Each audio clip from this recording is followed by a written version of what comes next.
Biden administration just really screwed up our immigration policy in a profoundly dangerous way. But even if you agree that immigration is a problem, it seems division is the most compelling narrative for politicians. I remember this particular quote about the black community where he said, "What do you have to lose?" I'm a black man. I feel like I've got things to lose. And my concern is when the Western narrative is that it's the brown people that are the reason that your life is hard, or like Mexicans and murderers. If I heard that from my political leaders, it's conceivable that I might be angry at my neighbor, even though they've done nothing. But let me just say, very often what the president is accused of saying, he didn't say it, or there was much greater context. You wouldn't have said that. But I think, well, the president and I certainly have way different styles. But Donald Trump is much different as a human being than the media makes him out to be. But back in 2016, there was a private message between you and a roommate where you said Trump was either a cynical asshole or America's Hitler. How do you go from that position to vice president of the same person? What is that journey? A crazy journey, man. But look, I thought Donald Trump would be a failed president. He was not. I thought that America's institutions were fundamentally functioning. They were not. You always have to be able to acknowledge when you're right and when you're wrong. Like, he's so non-conventional in the way that he does everything that things that were previously unimaginable are actually on the table. This peace deal with Iran, for example. But there's been lots of false deals. Well, this one's real, so. And Israel. Trump called Netanyahu a very difficult guy. What does Netanyahu want? I don't know. Well, what I would say is that we're different countries with different interests. Do you trust them? I don't really trust anybody. But having seen the President of the United States operate, I feel quite confident that they are the junior partner, we're the senior partner. We are the world's superpower. I'm going to take a little bit of a hard turn. Do you think aliens could be real? I do. Mr. Vice President, I had no idea about your earliest context. And it has informed what I've then seen from you later as an adult, but can you take me back?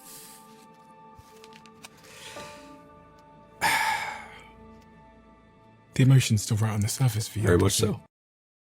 This is super interesting to me. My team give me this report to show me how many of you that watch this show subscribe. And some of you have told us, according to this, that you are unsubscribed from the channel randomly. So favor to ask all of you, please could you check right now if you've hit the subscribe button, if you are a regular viewer of the show and you like what we do here. We're approaching quite a significant landmark on this show in terms of a subscriber number. So if there was one simple free thing that you could do to help us, my team, everyone here, to keep this show free, to keep it improving year over year and week over week, it is just to hit that subscribe button and to double check if you've hit it. Only thing I'll ever ask of you. Do we have a deal? If you do it, I'll tell you what I'll do. I'll make sure every single week, every single month, we fight harder and harder and harder and harder to bring you the guests and conversations that you want to hear. I've stayed true to that promise since the very beginning of the Diary of a CEO, and I will not let you down. Please help us. Really appreciate it. Let's get on with the show. Mr. Vice President, I have your book here. Okay. And it says, of all the things that I hated about my childhood, nothing compared to the revolving door of father figures. I hated the disruption, and I hated how often these boyfriends would walk out of my life just as I began to like them. I always think to understand the people that are sat in front of me, you have to get a picture of their early context. Sure. And I had no idea about your earliest context. And it has in some respects informed what I've then seen from you later as an adult. But can you take me back to your earliest context and explain that quote for me? Yeah, so I was raised in a very working class town, very working class family. Yeah, this is a photo of me when I was a little kid here. And my family, like a lot of other families in similar circumstances, we struggled. We struggled to adapt to middle class life. Yeah, this is my sister and my grandfather. It's interesting, my grandfather had very low formal education. He graduated from high school. My grandmother actually left school when she was 13. Very religious people, particularly my grandmother. But, you know, they struggled pretty much economically for most of their lives. My grandfather died when I was 13. I think my grandmother died when I was 20. And, you know, this is probably not even a year before she died. And I was about to go to Iraq, and she was very old and frail. And this is one of the last photos of the two of us. And this is really the woman who raised me, because you raised the revolving door of father figures. So Mom, amazing person. She's been clean and sober for now 11 years. But she was in the throes of a pretty bad addiction problem for much of my childhood. And so this was kind of my savior. This was the person who stepped in and made sure I had a stable life to the extent that I did. And your grandmother, she got pregnant at 13. Correct. And she had a miscarriage at that age? Yeah, that's right. So think about this. Eastern Kentucky, you're talking about the hills, of an extremely impoverished, very rural part of the United States of America. And so, she is dating my grandfather, who I think at the time is 16. She's 13. So these are children. She gets pregnant. They moved to Ohio for more opportunity because you just couldn't build a good life for yourself. There weren't enough good jobs in that part of the world. And she had a miscarriage. So like the thing that brought her out of her home, I think hastened them getting married. I don't think they would have gotten married at 13 and 16 were it not for this unplanned pregnancy. She was kind of in it then. So they're married. They have a very chaotic marriage, an abusive marriage in a lot of ways. But they have 3 kids, my mom, my uncle, my aunt.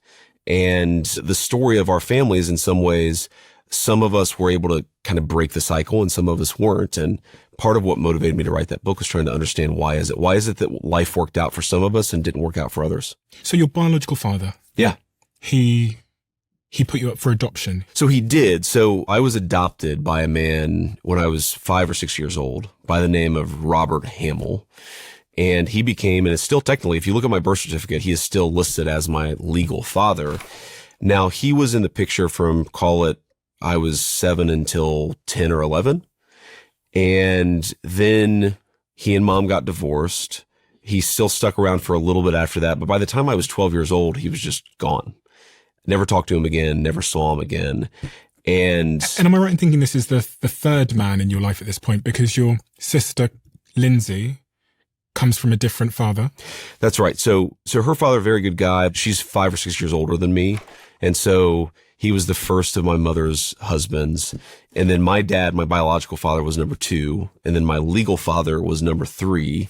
And then, things sort of got a little quicker from that point forward. So there was more turnover, let's say, in the relationships at that point forward.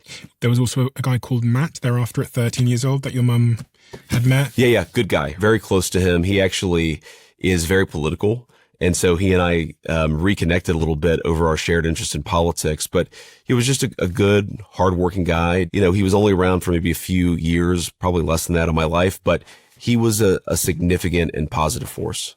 In your book, page 124, you say living with mum and Matt, which is when you were 14 years old, was like a front row seat to the end of the world. Yeah. Well, it was just chaotic. Right. I mean, things that I thought of as normal that I later realized and, talking to my wife or talking to friends, that just a level of relationship instability, fighting, people throwing stuff. If the fights get really bad, some person throws a plate at somebody else. Again, it sounds, even talking about it now, kind of crazy, but it was pretty normal back then. And, sometimes it was worse and sometimes it was better, but there was a sense in which relationships were always just kind of chaotic. As an adult, you can almost imagine now that you've got so many kids yourself that I can understand the feeling of craziness being normal, and you kind of don't realize until you see into someone else's world or someone else hears about yours. Because I can relate to that in many ways. But as an adult, you must look back on that and now see the way that shaped you. Yeah. Well, it was very unhealthy. I certainly think, again, it was hard to sort of really feel a sense of stability. It was hard to really attach to people because you always assumed that they were going to be gone. And, years later, I was actually at a conference. I was giving a speech and this guy came up to me and he was a child psychologist. And, he said, one of the things the literature shows is that people who come from traumatic or chaotic environments and end up doing pretty well, they always have one person, whether it was a teacher, a social worker, a grandparent, aunt or an uncle. They always have one person who's sort of their anchor. And that seems to be the difference for a lot of these kids. And again, I was lucky enough to have that. And I think about my life a lot of time. I mean, sitting here, I'm the Vice President of the United States. What would my life have turned out to be if you had had all that chaos, which was just a background part of my life, but you take out those stabilizing forces? God knows, man. Your grandmother. God knows. My grandmother. That's right. Because through your story, when I was reading about your childhood, she seemed like the safe place that you would retreat Correct. to over and over again. I was obviously, I think it's very important for boys to have male role models, to have father figures that they look up to. She was in an unconventional way, like both a mother figure and a father figure. She was extraordinarily odd. And I mean that in the most loving way possible, but she was just incredibly tough. I was I don't know, 12, 13. I was hanging out with one of the kids in the neighborhood who was kind of going down a bad path. He actually would later spend some time in jail, but he was getting into drugs, starting to smoke weed, starting to do a little bit more than that. Again, 12, 13. So we were pretty young kids. My grandmother found out, and she told me that if I kept on hanging out with this kid, she was going to run him over with her car. And then I was like kind of caught off guard by that. And she said, JD, I promise you, and no one will ever find out about it. And I was like, whoa. So like for the sake of this kid, I pretty much stopped hanging out with him. But that toughness, I think, was like a necessary part. It was like through sheer willpower that she kept me on the straight and narrow. And again, I don't know where I'd be without her. And over the next sort of couple of decades, your mother's addiction seems to get worse and worse. It does. From prescription drugs to heroin. Correct. And everything in between. And it really sort of ravages not just her life, but the family's life. That's right. Nearly making your grandparents bankrupt. Yes. And Mom, by the way, has been clean and sober for 11 years, which is an amazing thing. But, when Papaw died, he was what my grandmother was for me. I sort of realized that that's what Papaw was for Mom. He was her safe place. He was her anchor. And I think she already had some addiction problems, but it just really accelerated from there. And things kind of went off the rails. And, my grandparents, before my grandfather died, were trying various ways to help her. And yeah, it got worse and worse, harder and harder drugs, had a few bad overdoses. And, by the grace of God, some miracle, it's amazing how transformed she is. And it sort of drives home how, for some people, drugs are just, they take so much away from a human being. And she was certainly that way. And in the same way that they took so much away from her, sobriety has given her a whole lot back. If I asked your wife yeah, how this season of your life, the most formative season of your life, sure, has changed you, what are all the things she would say? It's funny because I remember interviewing, I think it was Michael Jordan's coach. Okay. And he said to me that people's dark sides and their light sides are like fundamentally interconnected. Yes. And I can relate. Absolutely. That the things people might clap for or applaud about you are also fundamentally linked to the things that you struggle with or that make you sometimes not the most normal person. Yes, that makes total sense to me. I think on the dark side, what she would say is, I am an extraordinary mistrust, I think, of people that I don't know particularly well. I sort of assume the worst sometimes about circumstances and things outside of my control, but I maybe assume the best about the people themselves, right? So there's an inherent sense that the world is going to fall apart. I think that's a very true thing. I mean, even in our marriages, it would be hard to imagine. I'm not saying, all marriages are work, but it would be hard to imagine like a marriage that was more successful and more happy than ours. Our kids are doing great. They're healthy. Like my wife and I love each other very much, but we're also just like, she really is my best friend. She's the person I talk to about everything. She's my closest confidant. And yet there are all kinds of times during our 12-year marriage where I've just had this thought, like, there's no way this is going to last. Either because she's taking the kids to the grocery store and I start thinking to myself, oh my God, a drunk driver is going to have a head-on collision. I just, there's a sense of like instability that is very much built in. That's kind of the dark. I think the light is because I've seen a lot of people at their very best and their very worst. I sort of assume the best about the human beings themselves. So even though the circumstances are crazy and even though shit hits the fan, sometimes completely outside of your control, I think what she would say is that I probably have a higher empathy quotient than any person that she knows. Mm-hmm. And I really try to understand what makes people tick. And so there's the light and the dark together, but there's a lot beyond that. I mean, look, it was a lot of work. When I look back at our early relationship and we'd have an argument, like before we were married, and I'd be like, oh, okay, well, fine, let's just break up. And her response is like, well, that's crazy. Why would we break up? Let's just like have a rational conversation. I'm like, honey, I don't do rational conversations in this context. That is not something we do. But again, so long as you're, I think, self-aware about that, it's a problem that you can solve. And certainly, I mean, I think she would say now compared to 14 years ago when we first started dating, it's just night and day. But very early on, it was a chaotic relationship itself. Clearly an avoidant attachment style, which obviously makes a ton of sense. 100%. Yeah. I can relate. And yeah. I didn't have the vocabulary to describe that, but that's exactly what that was. Did you have to go to like couples therapy? Because it seems almost inconceivable that you could go through that early context, be so avoidant, be so sort of on edge with commitment and see everything as kind of being ephemeral, yet still have a healthy relationship like the one you have with her. No, never went to couples therapy. I actually went to like therapy a couple of times, and I just found it way too uncomfortable to talk to a stranger. And so, is this uncomfortable? No. I mean, I guess this is kind of a weird kind of therapy, but no, it's just the idea. The other thing I really didn't like about it, and again, I don't mean this to criticize therapy. I'm sure it helps a lot of people. So please don't take this the wrong way. But there was something about it that felt almost too self-referential and too like it almost encouraged at least me to blame others or to blame my past or to blame my mom or to blame I really didn't like this feeling that I was sort of giving up agency over my own life. And so we've just gotten better at how we relate to each other.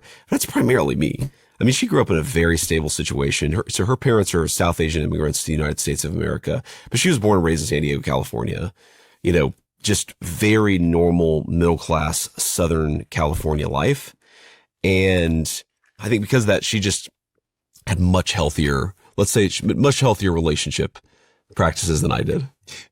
That point about understanding the person on the other end and having empathy for the human being, politics. Yeah. Appears to be almost exact. Because I watch the election campaigns. I watch how like yourself and the president went against people like Kamala Harris. Sure. So you must, with that logic, think that Kamala Harris is actually like a really good person.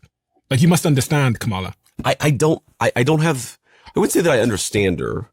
I would say that I just don't have this animosity towards people on the other side. But is that not like sort of implicit in the job itself that you have to point out their faults? And yeah, you do. Yeah, no, absolutely. But I think you can be sort of rational about it. You can be cerebral about it. Certainly there are things the other side does that annoy me. But, like my fundamental bias is that just most people are good people.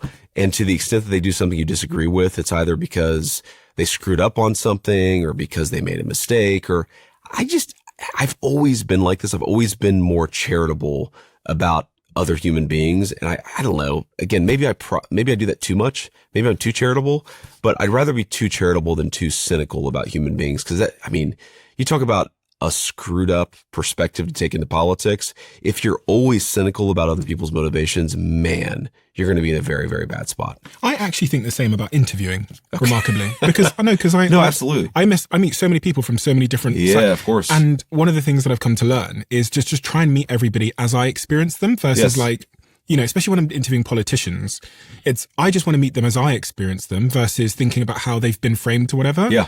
And it's actually made me much more empathetic because, again, obviously we all have preconceptions. And then you meet someone and you go, oh, they are a family person. They care about X, Y, and Z. They care about the same things. They just disagree about pathways. Yeah, of course. But politics seems to be like, the sort of game of politics to me seems to be like paint the other side to be malicious. Well, I think the game of politics, fundamentally you're making a pitch to people, right? It's not about Kamala Harris or Donald Trump or JD Vance or Tim Walz. It's about the American people, right? And fundamentally to make that sales pitch, you have to say what's better about this product, what's worse about the other product. Mm-hmm. So that is just inherent. But again, I think you can do that. What I always try to do is I try to talk about, here are the policies that are really bad. Here are the reasons why I think this is screwed up. Here are the reasons why I think that she made mistakes. But it is weird. It is fundamentally, you are in a position where you're trying to point out the faults in another people, even if it's just their conduct as opposed to their character. But even with that, I do think that you see people in politics who fundamentally just really hate the people on the other side. Yeah. That's just not me. It's never going to be me. Even when I'm being very pugilistic, like even when you really have to drive home a point, like not to get too much into the weeds of partisan politics, but like something I think the Biden administration just like really screwed up in a profoundly dangerous way was our immigration policy, right? Now, there are all kinds of reasons why that might have happened, but fundamentally that was a very, very, very bad screw up. But I don't hate Kamala Harris because I think she had a bad immigration policy. I just think it's important to point out the flaws. On the immigration policy, I've still got to go through your childhood here, but on this point of immigration, this is another area where you get such division. Sure. And you get, I remember watching there was a couple of things I remember watching when I think I was probably back in Plymouth in the countryside. One of them was like Trump, the president, demonizing Mexican people and brown people. I remember this particular quote, which I've always struggled with a little bit, where he said about the black community, "What have you got to lose?" And I remember thinking, I'm a black man. I feel like I've got things to lose. That kind of narrative about those individuals, that broad strokes sort of demonization of them, would make people's lives harder and feels unnecessary. Even if you agree that immigration is a problem, the sort of like skin color or religion or like Mexicans, rapists and murderers might galvanize in the near term, but in the long term is probably going to sow division. And that's probably net negative for society.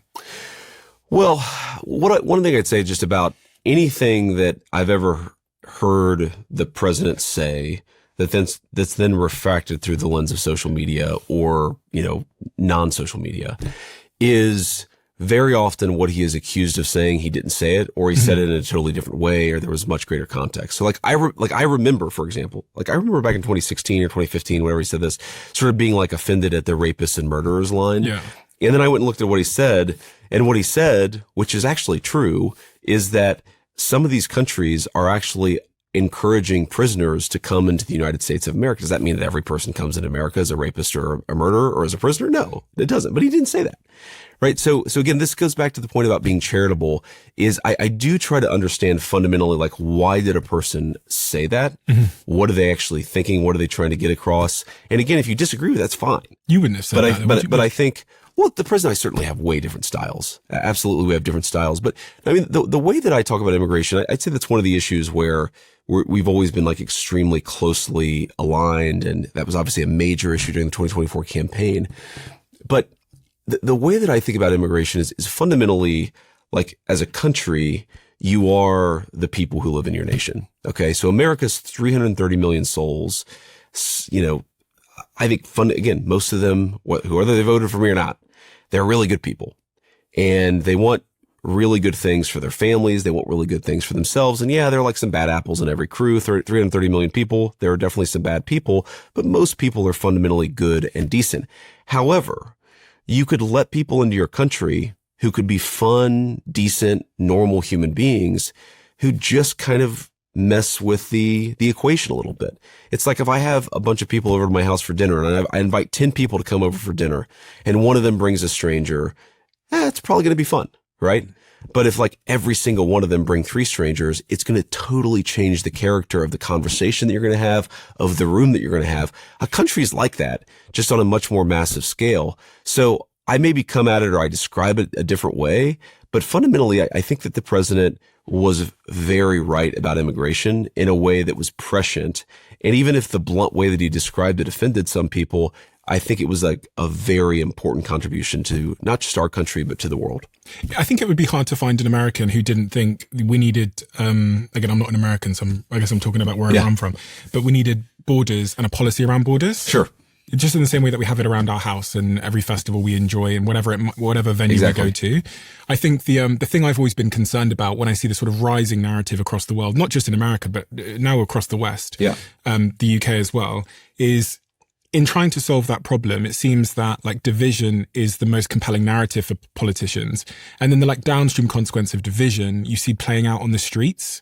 You see like, especially in the UK at the moment, you're really seeing certain communities be quite demonized and victimized because of this broad political narrative, which is being used to get people into power. But then the downstream consequences of like real people on the streets that are brown or black or Muslims is like, I don't think the people at the top consider that. Well, I mean, is there another way of making the point on immigration, legal immigration, without demonizing people? Well, I certainly, when I talk about it, to the extent that I demonize anybody on the immigration conversation, I demonize the leadership that is immune to thinking about the consequences of this. And so just this point about division. Division is a very interesting word to me because I think division is very bad. Like I like living in a community that's cohesive, where people get along, where we love everybody, regardless of what they look like or what thoughts they might have in their head. But like, let me give you like a slightly different perspective on the division thing. what if division is not the result of politicians demonizing certain groups, but what if division is the inevitable consequence of when the population changes too quickly, too fast in a given society? And what you see as politicians exploiting division, I actually think that what they're trying to do is articulate a feeling that people have. And sometimes people might express that feeling in ways that we don't like, or maybe they're offensive, but fundamentally, let's just say you're a working class guy in Britain, or you're a working class guy in the United States of America, and somebody moves in your neighborhood. That's okay? right. I did. Yeah. So my black my family's Sure. obviously black. My mum's Nigerian, Okay. and I came from Botswana, and I moved into an all-white neighborhood. Okay. And how did people treat you? We were called the N-word a couple of times. And, that's terrible. I don't like that. But I imagine that a lot of people in your community were welcoming, unless they were, for sure. Okay. But as a kid, you only remember the ways you stand out. No, of course. That can be and I understand that. And I certainly think it's important to try to fight back against that stuff. We don't want young kids who come into a community for that to be their memory. But I also, our next door neighbor was black family, and my grandmother was not woke. She did not have progressive views about race or gender or pretty much anything else. But she really loved, I'll never forget this, the black man who lived next door to us. She said he has a good heart, and that was her highest compliment of anybody. Mm-hmm. He was a preacher. The family was a very, very good family, stable family, mom, dad, a few kids. And I was very close to the young son. And I did not experience that. When people talk about division, I just did not see that family as substantially different from us. And I don't think that family, I'm sure they experienced racism, but I don't think that was a common fixture of their day living in that neighborhood. That's fair. Where Mamaw really did resist the changes is when we had a few people, the neighborhood went downhill very quickly. And I talk about that a little bit in the book. And you had a bunch of people move in with different habits. And you had a woman who, she set a bath, but then she got drunk and passed out. And so she ruined her entire house. And, at some level, was it wrong for my grandmother to feel offended that her neighborhood had changed so quickly, so fast, that she didn't feel comfortable there anymore? Or the people who came in had different values, or she couldn't hold a conversation with somebody in the same way. I got attacked on this during the campaign in 2024 when I said, it's actually okay if you're an American, an English native speaker. It's actually okay for you to want the person who moves in next to you to speak English. Not because you're a racist or a xenophobe, but because you want to be able to talk to the person you share a community with. And so what I often see is that division gets magnified when statesmen don't do the job of actually ensuring that integration is possible. And for integration to be possible, it has to be, I think, slow moving. You have to be careful, right? 100 people moving into a community is different from 10 people moving into a community. You have to make sure that everybody has economic opportunities, right? It's one thing to welcome a newcomer when everybody has access to a good job, but you welcome a newcomer when a lot of people are feeling economically distressed. They're going to react to it totally differently. So again, this is maybe me being charitable to people you think I shouldn't be charitable to, but fundamentally, my job as an elected leader is to create the kind of environment where division happens less. It's not to pretend that division doesn't exist. People naturally, I think, feel reactive when things change too quickly, and that's okay.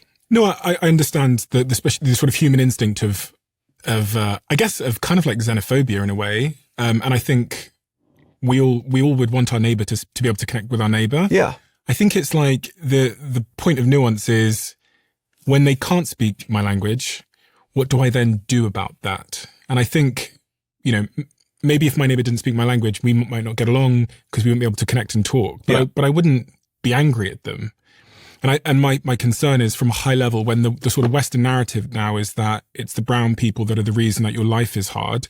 If I believed that, if I heard that from my political leaders, it's conceivable that I might be angry at my neighbor, even though they've done nothing. Just their presence alone might make me resent them a little bit. And then what happens when I resent them? Because I'm being told that they're the reason that I'm suffering. They're the reason I don't have a job. And then we get into these culture wars which is a slippery slope. Yeah. I've always I wondered. hear you. But what I would say is I'm not mad, and I said this on the campaign trail all the time. I'm not mad at the illegal alien who broke our laws and came into the country. Probably some of them probably didn't even know they were breaking our laws, who came into our country and wanted better opportunity for their families. What I am mad is the political system. I don't know, right? So it's hard to say. But I am mad at the political system that encourages people to break those rules and sows division, and then gets mad at the native population for looking around and saying, wait a second, I didn't sign up for this. I didn't agree to this. So I just, I don't know what you describe that. I would say there's an instinct in every human being to want to share a community with people where you've got something in common with. Okay. And it's like everything, right? A little bit of spice is good. Too much spice changes the dynamic a little bit. And I think most people, they're okay with change, but change that happens too fast, too quickly, I think in an immigration context is very, very bad for a country. And I think you guys have had that. We've had that. A lot of European countries have had that.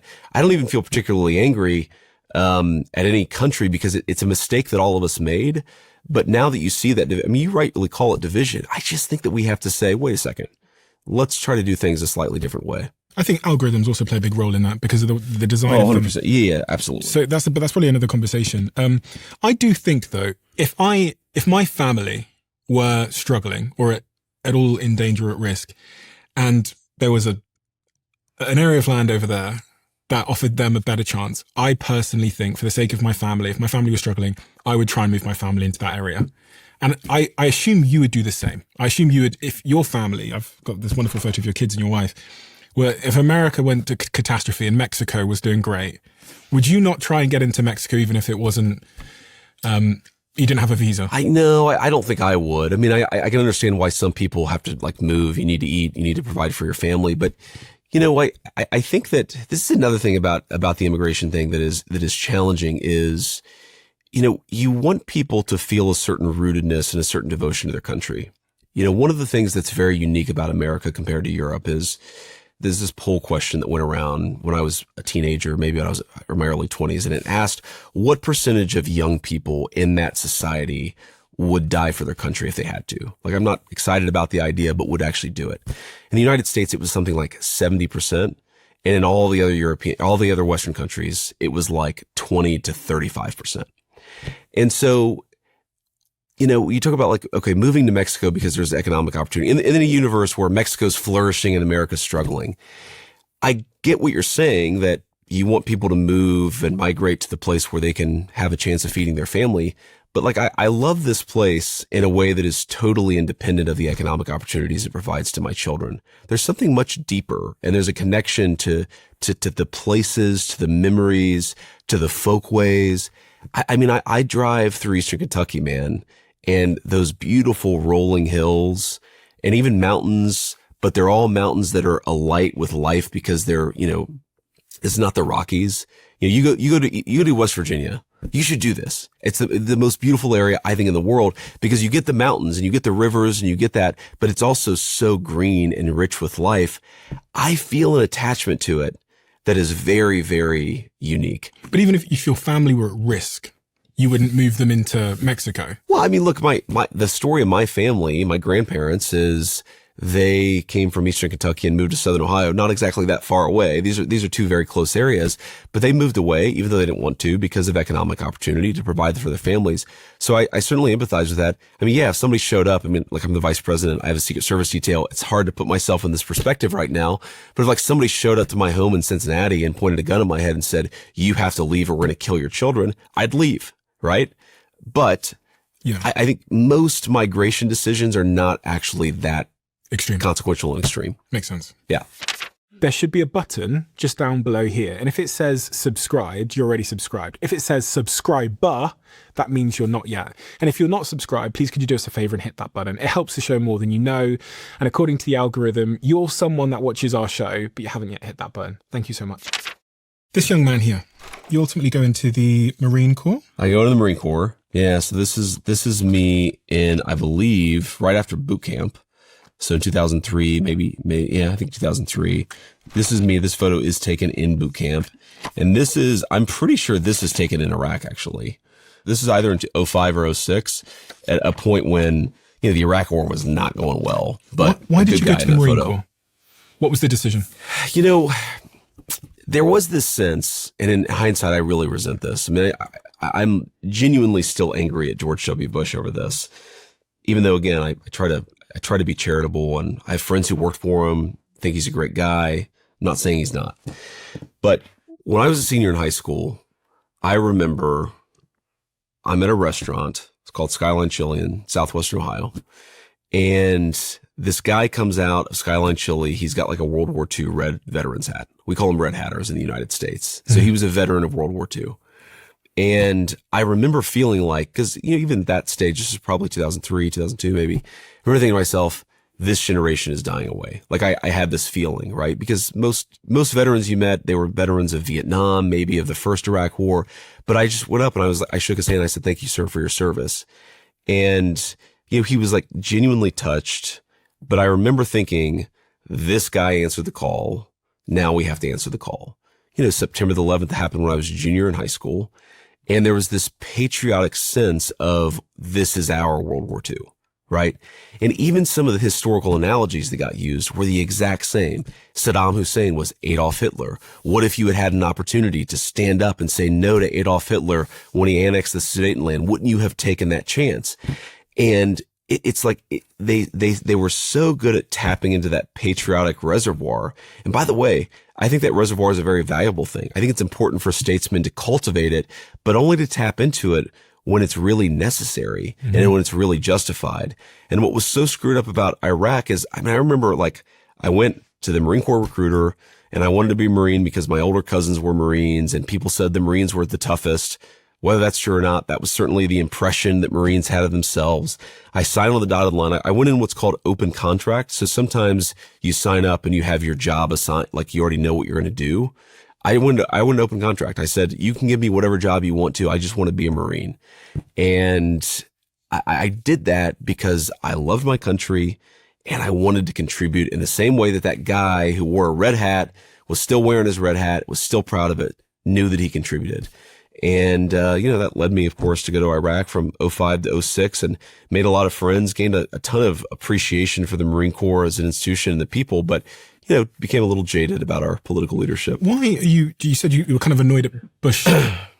Because that patriotic reservoir that exists in any country, I think it's maybe most powerful in the United States of America because, again, we have this 70+% of young people say they would die for their country. That's very unique among advanced economies.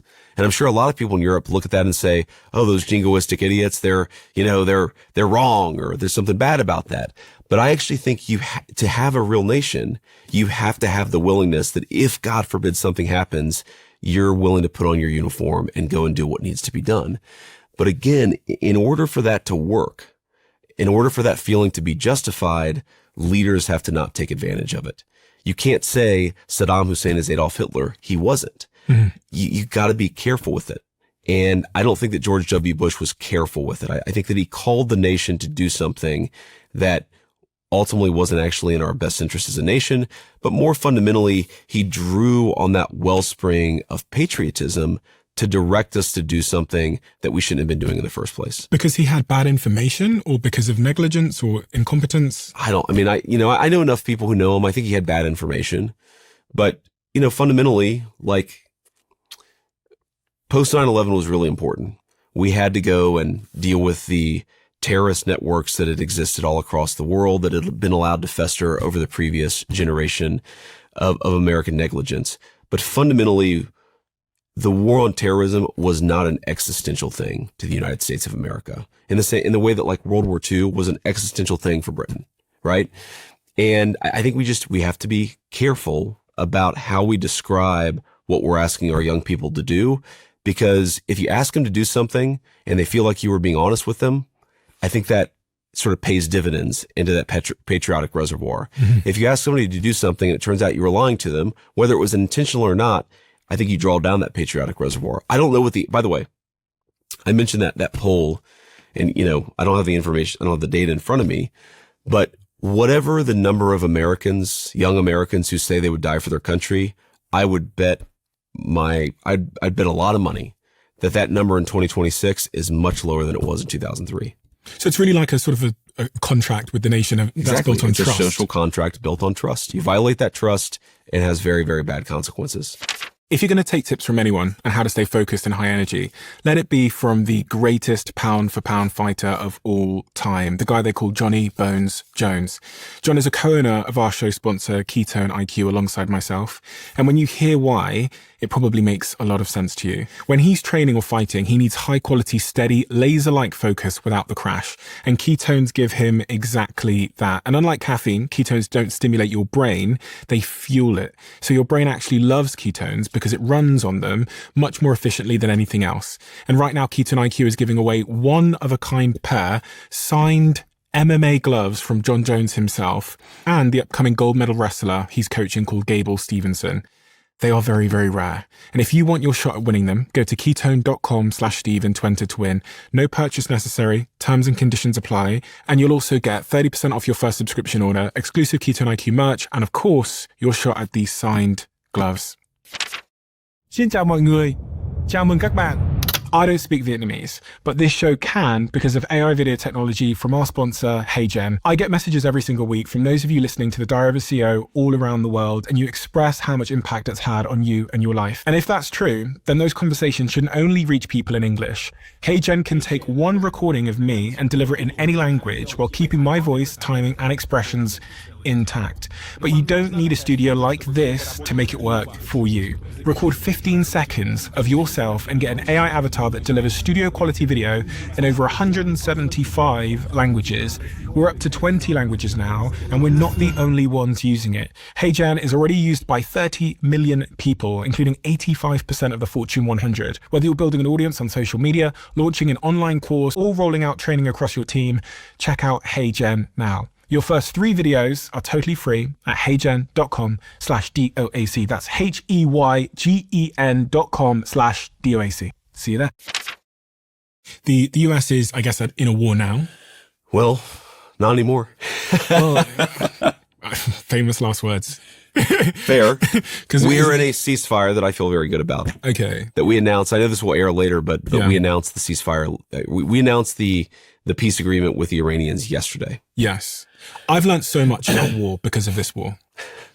In part because I'm an interviewer at the time of war. Sure. And so I've been having lots of conversations with lots of people about the nature of war. And I've learned so much. Frankly, I didn't know anything about Vietnam and really the psychology of war. Yeah. And how, like, when you start a war, Robert Pape said this to me. He said, the thing people underestimate about a war is when the bombs start dropping, politics changes both where the bombs are dropping and at home. Sure. And I to some degree think that with the Iran war now, that's like exactly what happened. From my assessment of it, which is, it looked like it was going to be quite straightforward. Drop the bombs, take out the leader. The people rise up, which is what the president had said. He had encouraged the people to rise up when those bombs dropped and Khomeini was taken out. But then what then happened, again, I don't know what I'm talking about here, so please correct me, is it looked like the country kind of fractured into all of these sort of little pockets of militia and military. I remember, I think it was Hegseth saying it just takes some time for the carrier pigeon to get out to where the soldiers are, the outpost. And this speaks to how the fracturing had happened. Yeah. And then I heard the president, and I think yourself multiple times say, like, we don't really know who we're negotiating with, or words to that effect, because we've taken out the first and second row of leadership.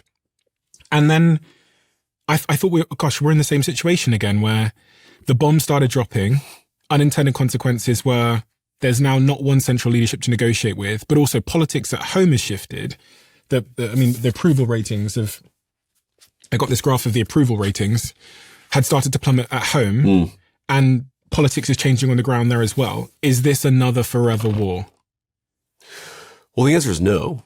And this is always, when I talked about this conflict, I always said Donald Trump learned the lessons. It's actually, that's almost unfair to him.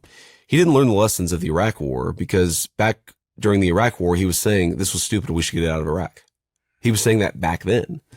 And I think that while there were certainly some objectives that we had in this conflict, I just never had any doubt. Now, obviously, I'm an insider. I saw the president's deliberations and thought on this, but I never had any worry that this would become a multi-year expedition with no end in sight, because I knew that we had leadership that was trying to define the objective very narrowly, accomplish the objective, and then see where we are. Mm-hmm. And so, if you go back, you talk about this street uprising, certainly there was some thought that it would be possible that the Iranian street would rise up in the face of this thing, and that you would see, a new government that was much more pro-American, much more pro-Western. What happened though is, and what we knew we could do, is degrade their military. That was actually the primary objective. Yes, the president talked about the Iranians rising up, but the primary objective was always to degrade their conventional power so that we could be in a better position vis-a-vis Iran. So that whoever was calling the shots, they didn't have a loaded gun to our head anymore. Okay. And that's what we knew we could accomplish. And then there was always the question about, okay, now that we've accomplished that, where do we go from here? And, one of the things that I feel just quite good about this moment that we're in is the president basically bought us an option. He said, we can weaken their military, destroy their conventional military, we can change their leadership, and then we can actually present a pathway to the Iranian leadership. Where do we go from here? Like you said something very interesting that was true 2 months ago. That's not true now.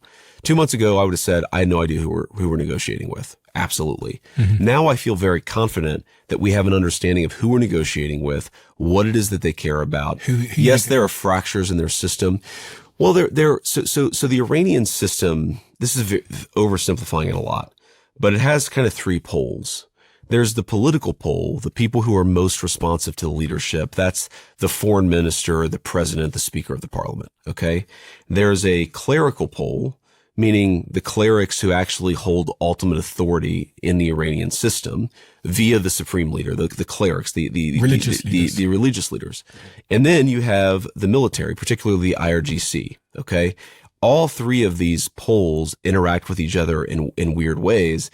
And one of the things we definitely 2 months ago, we were like, wait a second, who has the upper hand? What does this group want versus this group versus that group? But what I feel pretty confident about now, I mean, we're taping this interview, I guess, June 15th, right? Yeah. What I feel quite confident about right now is that we know who we're dealing with, and the fractures really aren't the system is kind of coalesced. And what they're telling us, which is interesting. Now, is it the street rising up? No. But what they're telling us is, you know what? Obviously they're not like endorsing anything that we did. There's a lot of mistrust, a lot of animosity, but fundamentally we've done one thing vis-a-vis the United States for 47 years, and we shouldn't do that thing anymore. We want to change. And if you, the Americans, are willing to actually negotiate with us, to have a conversation, yeah, we're willing to make the long-term commitment never to develop nuclear weapons, but we want a totally different economic arrangement than what we have with the West right now. So that's where we're at right now, is actually figuring out the details of what that would look like. But where we stand right now, I actually feel pretty good about it. I feel good that we actually could have a better relationship with that country. I feel good that they'll never have a nuclear weapon. So that'd be like a real loaded gun they would have to the West. But I also think that there is a general consensus that they're in their system, that their relationship would be different than the past. The other thing, this is very important. The underappreciated element, if I was ever going to write a book about Donald Trump's foreign policy, and by the way, he hates people who write books, not like books like that, but insider books where you take trusted information and put it into a book. Doesn't like that. But what I would say is he's so non-conventional in the way that he does everything, but certainly in the way that he does foreign policy, that things that were previously unimaginable are actually on the table. So when Donald Trump says to the Iranians, we want you to be a successful country, if you give us what we need on nuclear, we'll take the sanctions off your country and allow you to prosper, that would have been unthinkable 10 years ago in any Democrat or Republican administration. But it's thinkable because Donald Trump is just like, no, the way things worked in the past are dumb. We're going to do something new. And that's what he's putting on the table. We'll see if they meet us. But right now, I feel pretty good about it. The other term I'd never heard before is Strait of Hormuz. Yes. I've learned so much about the bloody Strait of Hormuz. Did you have any idea that the Iranians would cut off the Strait of Hormuz? Yes. You did know that going into it. So it was a major, as soon as you see these media reports, like the Trump team was caught off guard.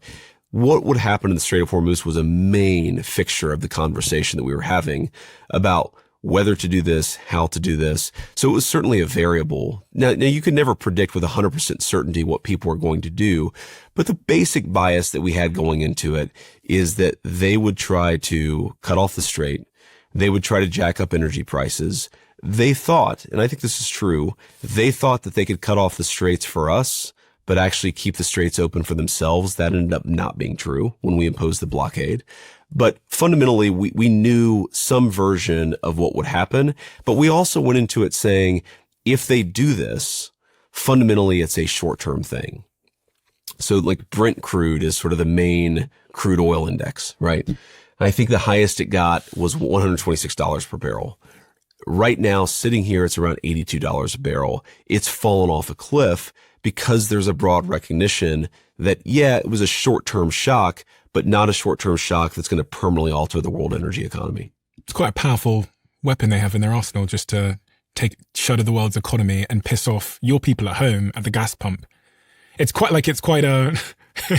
Well, geography really matters in warfare, it turns out. And yes, they have great proximity to the Strait of Hormuz. But again, if you just go back 2 weeks ago, one of the things that's interesting, really underreported, but I think, your listeners will obviously be interested in, is if you look at the amount of oil that we were getting out of the Strait of Hormuz, I mean the United States, the Gulf Coast Coalition, broadly speaking, the Arabs in the Gulf, right?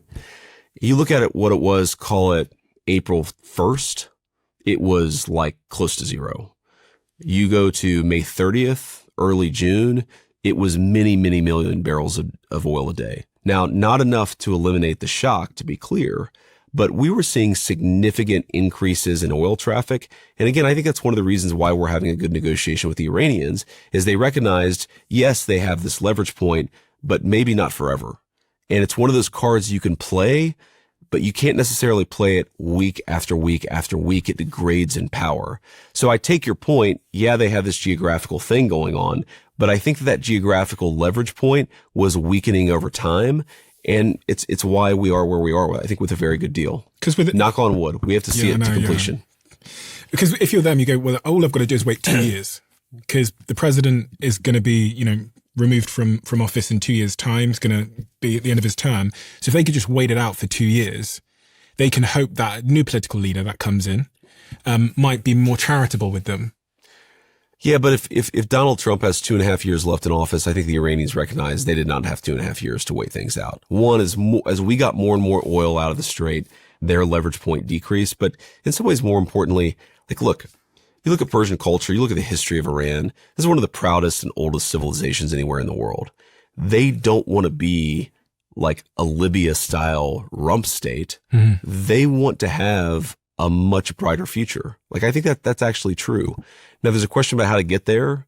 And obviously there's a lot of animosity between the two sides, but I do think something has fundamentally changed in the way that regime sees the world.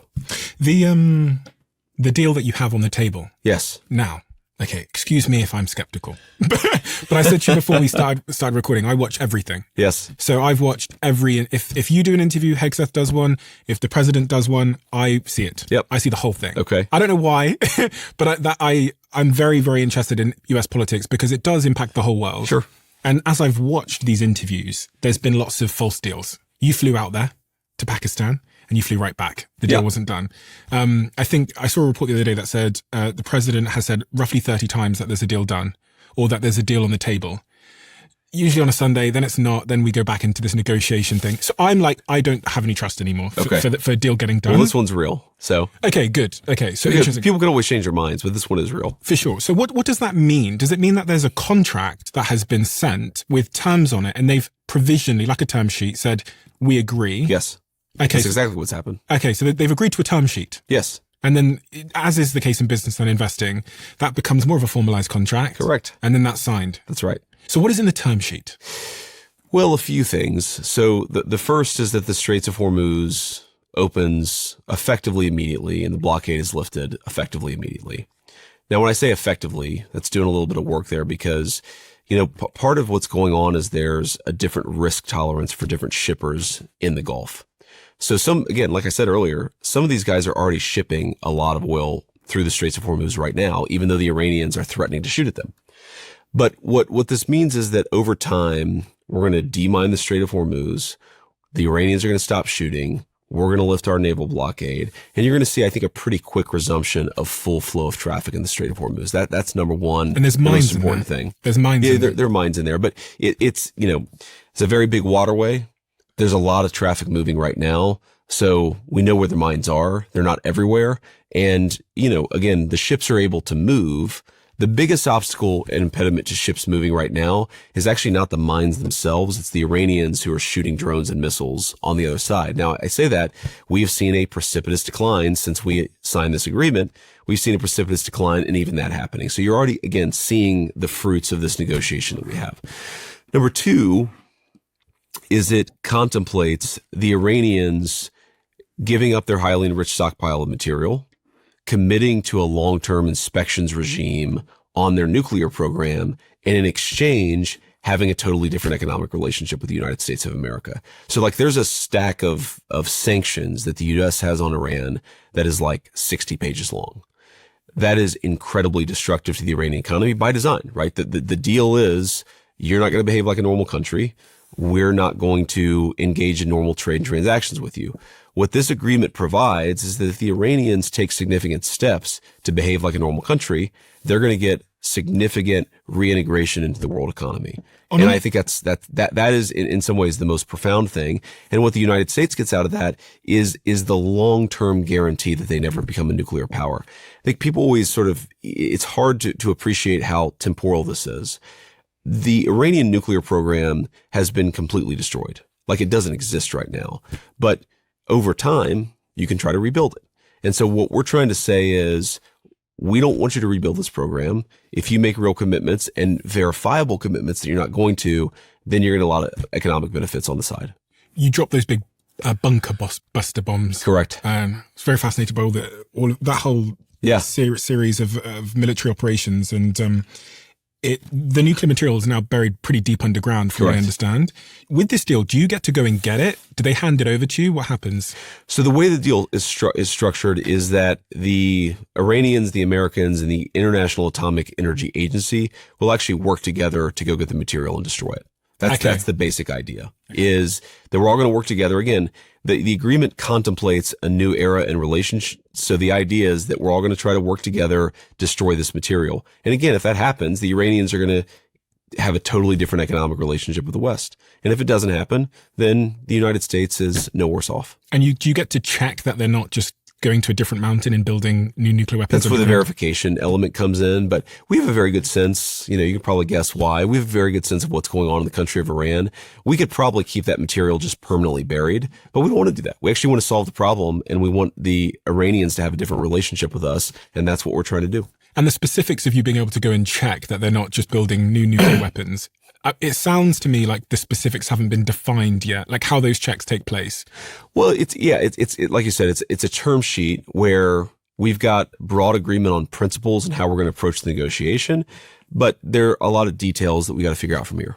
So I've got Strait of Hormuz opens, nuclear inspections, but also a coalition to remove the nuclear waste. Correct. From that, they get the opportunity to participate in the economy, and sanctions will be lifted. Yep. Is there anything that's in that term sheet that's not included there?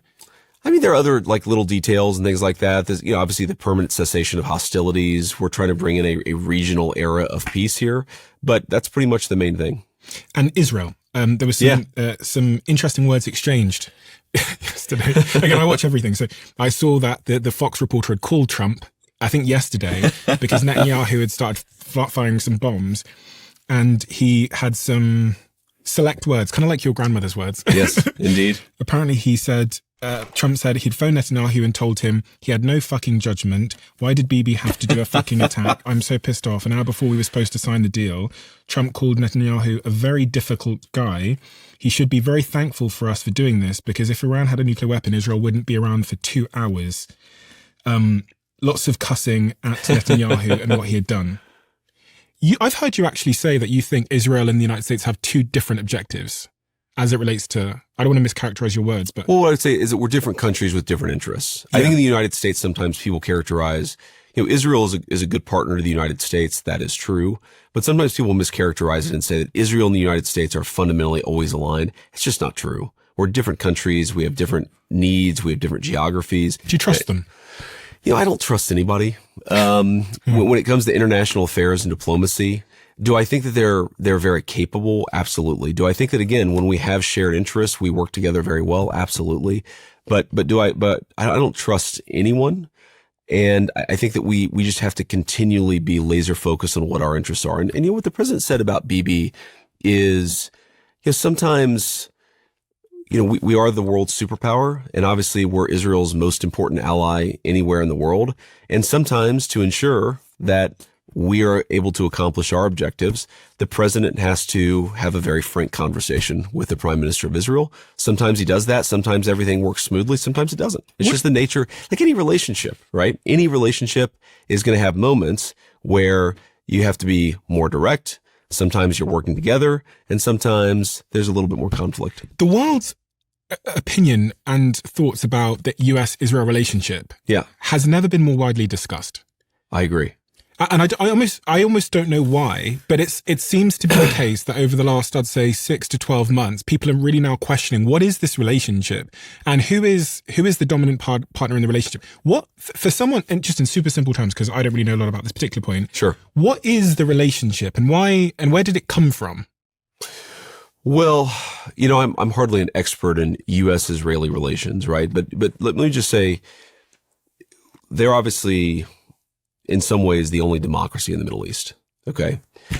Very advanced economy, very high skilled people, technological ingenuity. I mean, it's a country of 9 million people. They generate a lot of the world's inventions just from 9 million people. It's a very impressive country economically. They're also probably better at intelligence collection than any country in the world. So they're again, because they're an advanced economy, because, their people, generally speaking, want to live in peace and harmony, just want to go to work and raise their kids. There are a lot of shared interests and a lot of shared objectives. And I think that, over time, especially, for example, when one of our biggest problems going back to, the early 2000s was the rise of Islamic terrorism, Islamic radical terrorism, I should say, there was a sort of broad recognition that there's a lot for us to work on. But again, even if you go back to then, the early 2000s, very large alignment between Israeli interests and American interests. But even in like the early 2000s, the Israelis were much more worried about Iran than the United States was, right? We were much more worried about Al-Qaeda, like a different branch of Islamic terrorism. So even when we've been very aligned, we're just different countries that have different objectives. And, I will say, having seen the President of the United States operate, I feel quite confident that, they are the junior partner. We're the senior partner. We're the world's superpower. That's the way that it works. But, again, sometimes it's like with the UK. I would say the UK is our closest ally, our oldest ally. I'm not just saying that because you're a Brit. Do you trust the UK? Again, I don't really trust anybody. But do I like a lot of Brits? Absolutely. Do I have incredible fondness for the United Kingdom as a country and a culture? Absolutely. And I really like a lot of the people, even in the Labour government, even though they're politically misaligned with me and the rest of the Trump administration. But, we have disagreements from time to time. So we work really well together. And sometimes we have misaligned interests, and we have to pursue our interests in the best way we can. And please do tell me, what does Netanyahu want? Because I sit here with these experts and they say they want to overtake the whole of the Middle East. They want to run the Middle East. What does he want? I don't know. You don't know? I can't get inside somebody's head. Have you asked them what they want? What do you think? Well, I think that in this particular operation, again, where interests were aligned is we wanted Iranian conventional military power to be much weaker, to be decimated. The Israelis shared that objective. Do I think that there are I don't know if Bibi thinks this, but do I think there are people within Israeli society who would like to turn Iran into Libya? Basically a failed state with 90 million people? Probably, but I don't know that Bibi wants that. I've actually never had that conversation with him. It'd be an interesting conversation to have. I'll tell you right now, is Iran turning into a Persian Libya good for the United States of America? Absolutely not. And that's one of the reasons why the president has set us on this course of working on our interests, which is the elimination of the nuclear threat and a changed dynamic with the Iranians, which is very much on the table. You run for Senate. Yeah. And you're successful. And this is really, from what I could see from my research, where you and Trump first made friends, I should say. Before then, you weren't friends. No, that's right. You were quite critical of Donald Trump before then. And you've been probably asked this a million times, but when I actually didn't know this until literally today. Okay. That I read the piece you'd written in The Atlantic where you criticised him for taking advantage of the struggling working class. What Trump offers, this is your quote, is an easy escape from pain. To every complex problem, he promises a simple solution. He can bring jobs back simply by punishing offshore companies into submission. As he told a New Hampshire crowd, folks are too similar with the opioid Scrooge. He can cure the addiction epidemic by building a Mexican wall and keeping the cartels out. He will spare the United States from humiliation and military defeat with indiscriminate bombing. It doesn't matter that no credible military leader has endorsed his plan. He never offers detail for those plans to work because Trump is cultural heroin. He makes some people feel better, but he cannot fix all that ails them. And one day they'll realize it. Very tough words against Trump. Long time ago, but 2016 and 10 years ago. What changed? Well, let me pick up. First of all, I think you always have to be able to acknowledge when you're right and when you're wrong. And there was a lot I was right about in 2016, but just pick up on something. Can you read the line for me again where I talk about no credible military leader has endorsed these plans? Yeah, it says, it doesn't matter that no credible military leader has endorsed his plan. Okay. So what I would say is I wrote that. I believed it when I wrote it. And reading it now, I'm almost embarrassed that I wrote it because it was so obviously absurd. In fact, the fact that Donald Trump was misaligned with the military experts and the military leadership of 2016 was a good thing, not a bad thing. Think about those military leaders. I mean, I have a lot of respect for the troops, the people who serve, the people who put on a uniform, but you could make a very credible argument that from the early 90s until, at least 2016, America hadn't won a war in 30 years. Like, there's a reason why Donald Trump mistrusted the military leadership, and he was right. And so much of what I think the president represented at the time was a recognition that American institutions had become sclerotic and broken, and he was a weapon to break down those institutions. Your assessment of him is similar to the Democratic assessment of him. Your assessment of him back in 2016 is similar to the Democratic assessment of him. There was a private message between you and a roommate where you said he was either a cynical arsehole or America's Hitler. How do you go from that position to vice president of the same person? What is that journey? A crazy journey, man. But again, I mean, it's, you have to ask yourself, first of all, I thought Donald Trump would be a failed president if he got elected. He was not. I thought that America's institutions were fundamentally functioning. They were not. I thought that the military leaders who told us this about a war, or the scientific experts who told us this other thing about a pandemic, were fundamentally, maybe not always right, but fundamentally wise people who were mostly right. I was wrong. What have you observed behind the scenes that JD didn't see? So in operation, when you see him making decisions? So, I mean, I want to caveat this with saying that, I didn't know him well by the time, I voted for him in 2020. Obviously, very, very involved in the 2024 campaign, well before I was ever his vice presidential nominee. I had that change based purely on what I saw from the outside. It's not like I had insider knowledge about Donald Trump, and that's what caused me to change. Now, what I will say is that having the insider knowledge, one thing that really mistakes or gets wrong, that piece in the Atlantic, that's where that piece was published, is that Donald Trump is much different as a human being than the media makes him out to be. He's very warm. He's a very loving person to his kids, to his grandkids. He's incredibly generous.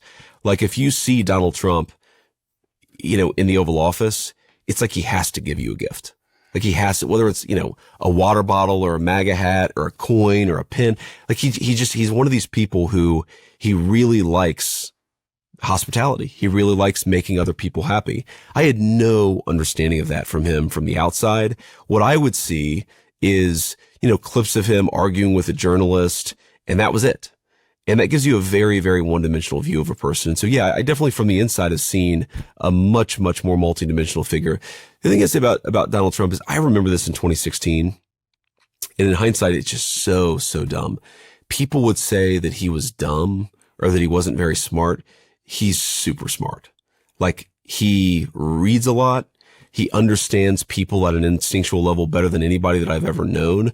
But he is a very, very, like from a pure IQ perspective, he's a very smart person. And it's interesting that so many people, like, you know, if you give Donald Trump an IQ test with the other 45, 46 presidents that the United States has had, I guarantee he'd be either near the top or at the top. And the entire American media in 2016 had convinced me, at least, that he was not a smart person. And by 2022, he's endorsed you. And Correct. You win your race in the US Senate. Correct. And then sometime after then, at some point you're going to get introduced to him and he's going to ask you to be the Vice President of the United States. Yeah. If I was a fly on the wall, was that a phone call or was it a meeting? Well, there have been meetings before that. Just generally at that point, I was involved in his reelection campaign. I was one of the first, maybe the very first senators to endorse him in 2023, I believe is actually when I endorsed him very early on in 2023. When again, I thought he would win, but the conventional wisdom was that he would not win, even the Republican nomination, that his political career was over. So I endorsed him very early. He and I became quite close over that period. We talked a lot about issues. He gave me some advice on various bills that I was working on in the Senate. We just became pretty close. He and I worked very closely together there was this train derailment in East Palestine, Ohio, and he and I became quite close over that. So we just sort of developed a relationship. We were friendly and then we were closer. And then he was sort of, you know, a person that I really looked to in politics. And then the 2024 campaign really started heating up and there were all these rumors about possibly me being his running mate. And, you know, he and I didn't ever have that conversation like about being his running mate until like a day or two before he picked me. And that was an in-person conversation. It was actually the morning he was shot in person. He goes to that rally in Pennsylvania. He gets shot. Obviously is okay. Thank God. And then 2 days later, he asked me to be the nominee. So where were you when he asked you? I had just landed in Milwaukee for the RNC convention. There's like a deadline to it because the way the convention works is you have to be formally nominated by the delegates on Monday at like 3 or 4 o'clock. And it was 11 o'clock. I had just arrived in Milwaukee. I had no idea what was going on. And I thought I had a good chance, but I wasn't sure. And he called me. I didn't answer the phone. I think that it was one of those things where I was getting so many phone calls and the call went straight to voicemail, like it never rang. And so I get a text message from a friend of mine who's now the White House Chief of Staff, said, "You just missed a very important phone call." I called him back. I said, "What's up, Mr. President?" He said, "JD, you just missed a very important phone call. I'm going to have to pick somebody else now." But then he asked me and the rest is history, man. For the last couple of years, I've been working on something that I realized every podcaster listening to this, but actually probably every creator listening to this might just need. Podcasting is difficult for many reasons. And one of them is that these hosting platforms don't give you much information. And also because they're so fragmented, you kind of have to go through every single platform, uploading it to YouTube and then taking the same big old video file and uploading it to Spotify's platform. It takes huge amounts of time. And that friction means most of us don't do it. That is the problem we set out to solve. And so we built something called Flightcast, which you can find at flightcast.com.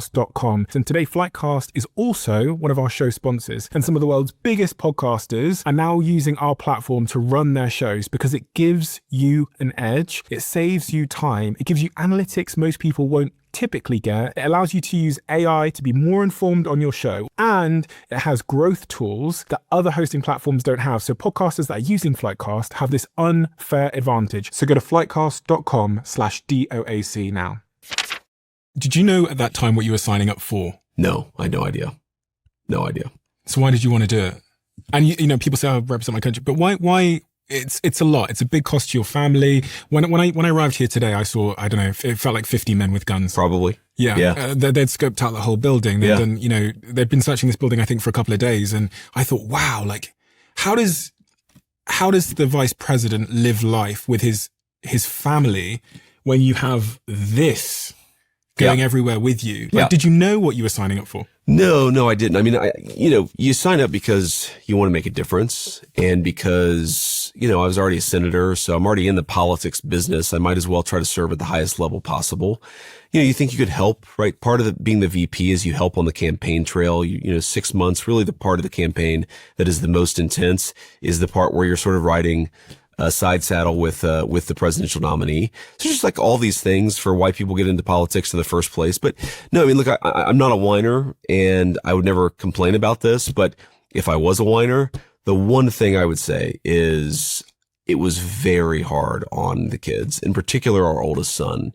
And I just had no idea what I was getting myself into. I mean, okay, so the president, he and I have this brief phone conversation.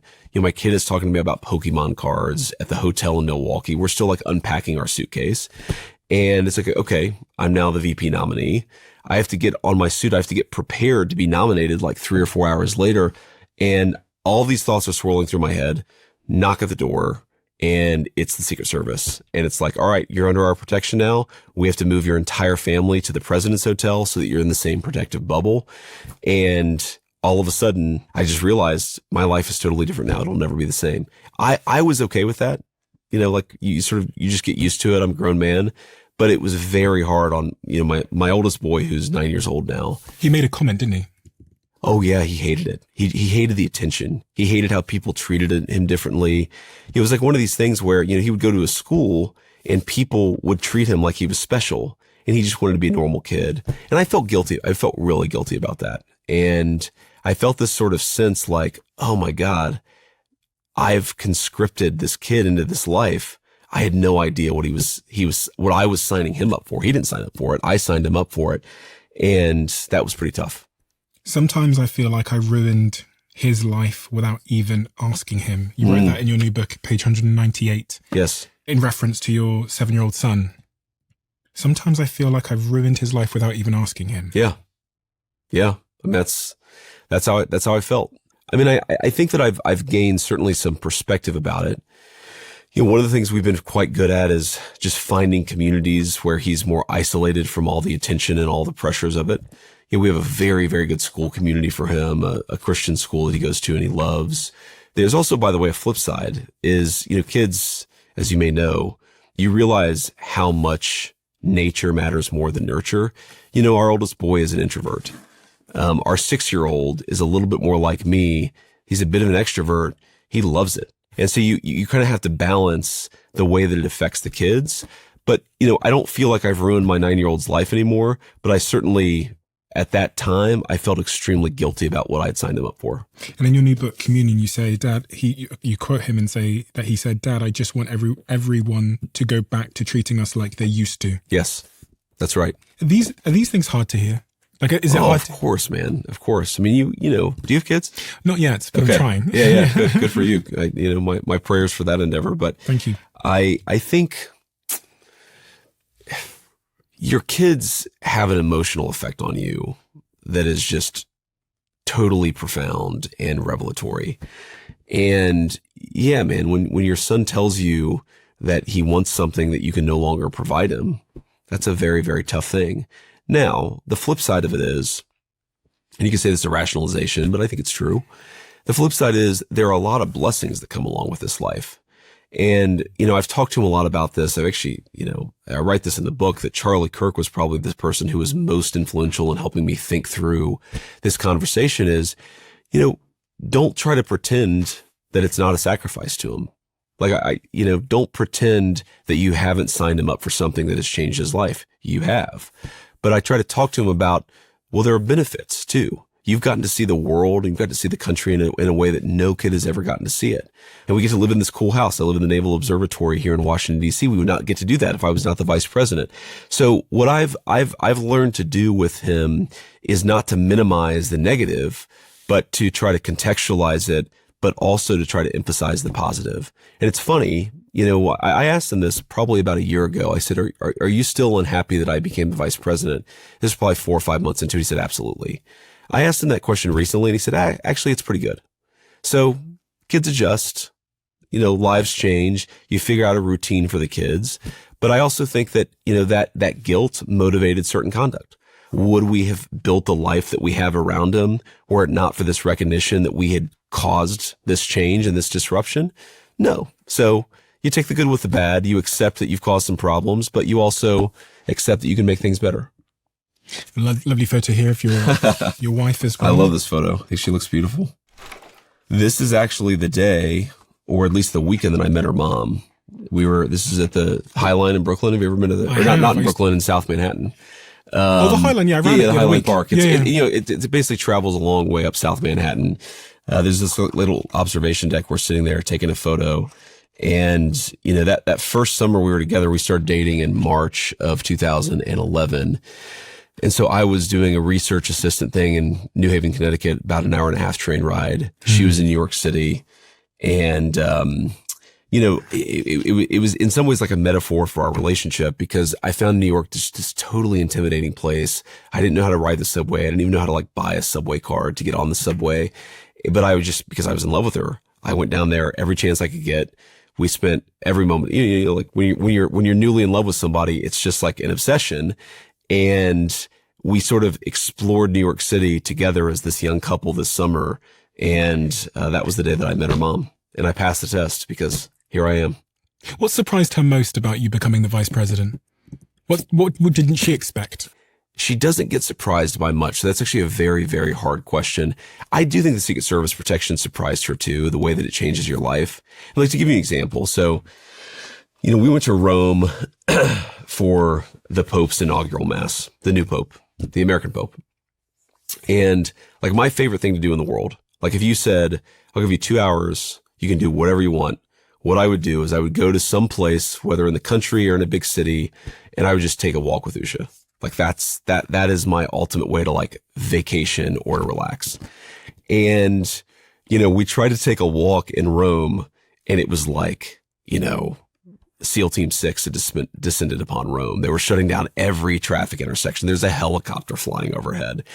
And just that, I think that's surprising to her, how much the security protocols have changed, just the way that, we do things like take a walk together. Can you make that decision still yourself? Could you say to all these Secret Service people, there's none, okay, I can't see any Secret Service at the moment, but I know they're behind that curtain. They're all behind the curtain. Yeah. And I know they're Don't try anything. Yeah, they're outside, they're everywhere. They're probably on the roof. But are you the one that still gets to make the call of what you wanted to do? So could you say, listen, I want to walk down the street to Walmart. There are actually statutory prohibitions. They have legal obligations in order to protect me. They are, I will say, great people, amazing people. And we found accommodation. We found a way of taking a walk without disrupting everybody, right? But it's taken a little bit of work and a little bit of practice. And the biggest change is just, again, it's not that you can't take a walk. It's that the basic protocol, the thing that they've gotten used to, is much different and more misaligned with the way that we want to live our lives. So we figured it out. We've gotten things to a good place, but in the first instance, man, it was crazy. I just couldn't imagine. I was actually getting here today. You hear about Secret Service, but when as someone like me, I was here yesterday, so making my way into this building today, which is our studio. Yeah. I couldn't believe it. I was being tapped down, pocket checked. Yeah. People were handing me stuff, keep this on. I went downstairs to the toilet in the basement. There was a guy down there with a gun. I was there was a guy outside my door with a gun. The gun's gone. I was like, wow. Yeah. You've never been safer than you are right now. Yeah, I do feel safe. Yeah. You've written this new book called Communion. Yeah. Which is about, the subtitle is Finding My Way Back to Faith. Back to faith. Yeah, that's right. So for your 30s, you became atheist? In your late 20s? Yeah, I would say my 20s, in my early 20s. So I was raised in an evangelical household, very conservative, very evangelical Christianity. My grandmother was one of these people, she read the Bible 5-6 times a day. She prayed 5-6 times a day, was a woman, Mamaw was devoutly religious, but we were what you would call unchurched. So I would go to church with my dad. I would occasionally go to church with my mom, occasionally with my Mamaw, but our religion was very much experienced at home. It was, you would watch televangelists on TV. You would watch Billy Graham revival things on TV, but we didn't go to church that much. And so, I got to a point in my life where I just felt like my faith wasn't speaking to me anymore. It didn't seem to have particular relevance to my life. There was a certain, new atheist element to it where I assumed that I knew more than these, bumpkins that had raised me. And, her faith is all superstition. I'm rational and I'm a college educated kid and I know things that other people don't. So there's a certain intellectual arrogance that was built into it, but sort of all these things kind of swam together. But fundamentally, I think that with all love and affection of my grandmother, I think the thing about my faith that just never took root is that I never saw why it actually mattered that much. It was just a thing. It was in the background. It was something we believed. I mean, I really did believe this stuff when I was a teenager, but it didn't really matter. And so when that boy collided with reality and collided with a lot of things that were going on in the world, I just was not properly prepared to actually integrate my faith into this new world. When did you realize that it mattered? So I become an atheist. I'm sort of one of these like angry atheists, where I'll like argue with people who say that they're religious, and I pretend that I'm smarter than everybody else. And it was like very embarrassing in hindsight. But, I go back, and so just a flaw that I have, all of us have many flaws, many virtues, but a flaw that I have is I wanted to rise above. Now, where it came from a good place is I wanted stability. I wanted a decent income. I wanted to provide my kids that stability that I didn't have. But where it was a very bad thing is I cared way too much about what credentials I had. Where did I go to school? How much money that I made? And so this sort of new atheism actually was like the perfect philosophy for the creed of a kid who just wanted to get ahead. I wanted to make as much money. I wanted to have the most prestigious profession. I was super ambitious for ambition's sake. And, so I'd won every competition that life had put before me. I'm at this point in my late 20s. I've got a beautiful girlfriend. Things are going pretty well. I'm at Yale Law School, right? The top law school in the United States of America. Very prestigious. Everybody thought I was very smart because I went to Yale Law School, and I cared about that back then. I don't care about it now. And I sort of realized I'm actually not like a happy person. I'm not a good person. I care about where I went to law school way more than whether I'm good to this girl, right? I mean, I really was like madly in love with her, but was I like a particularly good boyfriend? No. I had learned from my youth to be chaotic, and I'd threatened to break up with her every other month. And, if we had an argument, I'd just like disappear for a couple of days. I mean, I was just like not, I sort of realized, okay, there's something missing here. There's something that all of this obsession with achievement and being smarter than everybody else and being rational, it has not actually made me a good person. And I sort of looked around and said, well, who are the people that I like actually want to be like? Who are the people that I most admire in the world? And I slowly realized that the ones who were the most virtuous, the ones who were the best at the things that actually mattered, they were Christians. And their faith motivated not an obsession with getting ahead, but an obsession with treating people well, or an obsession with developing the strength of character that mattered so that you could withstand, very tough circumstances. And I started to think to myself, okay, wait a second. There's like these rays of sunshine from Christians that I knew in my life, from Christian ideas that sort of were in the background of my own, intellectual curiosity. And if there are all of these rays of sunshine where Christianity seems to be warmer and truer than something else, maybe the rest of it actually has something to be said for it too. And that kind of led me down a pathway of thinking about my faith in a way that I never had when I was a teenager. I never had to when I was a teenager. And it finally just hit me like there is something deeply profound about this. And at first it was an intellectual thing, right? But over time, it became a more emotional and more practiced thing. And eventually I got baptized. I'd never been baptized as a kid. And, even though my wife is not Christian, I force her to take our 3 kids and husband to church every single week. And she's remarkably patient about it. But it's one of these things where it really did transform me, but in a slower way. Atheism is a form of religion in a way, isn't it? Exactly. It has the same level of sort of certainty.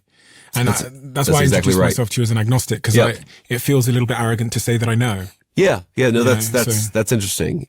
I'm going to take a little bit of a hard turn, which is AI. AI is going to cause a lot of job disruption. Sure. And, it's a big topic of conversation for my audience, but also as an entrepreneur and investor, we're talking a lot at the moment about the impact of AI. When you look at the words of the big AI CEOs over time, one thing I find fascinating is if you look at Sam Altman's words about the impact AI is going to have, it's very dystopian. You look at Elon, very, very dystopian. Yeah.